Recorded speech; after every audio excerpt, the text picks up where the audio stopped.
আল্লাহর রহমতে বাংলাদেশে আগামী দিনে একটি নিরপেক্ষ নির্বাচন হলে আমরা যদি দলকে ঐক্যবদ্ধ, আমাদের নেতাকর্মীদের মধ্যে ঐক্য বজায় রাখতে পারি, আমরা যদি জনগণের চাওয়া অনুযায়ী আমাদের একদম গ্রামের শেষ কর্মীটি থেকে শুরু করে কেন্দ্র পর্যন্ত প্রত্যেকটি নেতা কর্মী আমরা যদি জনগণের চাওয়া অনুযায়ী চলতে পারি, ইনশাল্লাহ আগামী দিনে বিএনপি সরকার গঠন করবে।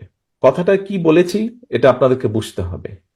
আগামী দিন পর্যন্ত আমরা জনগণের চাওয়া অনুযায়ী যদি গ্রাম থেকে শুরু করে কেন্দ্র পর্যন্ত প্রতিটি মানুষ জনগণের চাওয়া অনুযায়ী যদি চলতে পারি, উঠতে পারি, বসতে পারি, কথা বলতে পারি, কার্যক্রম রাখতে পারি, তাহলেই একমাত্র সেটি সম্ভব। এবং এটা সবকিছু নির্ভর করছে আপনারা আজকে যারা উপস্থিত আছেন আপনাদের উপরে নির্ভর করছে আপনাদের নেতৃত্বে যারা এই দলের রাজনীতি করছে তাদের সকলের উপরে। সেটি মূল দল হতে পারে, সেটি শ্রমিক দল, ছাত্র দল, তাঁতি দল, যেই হোক না কেন।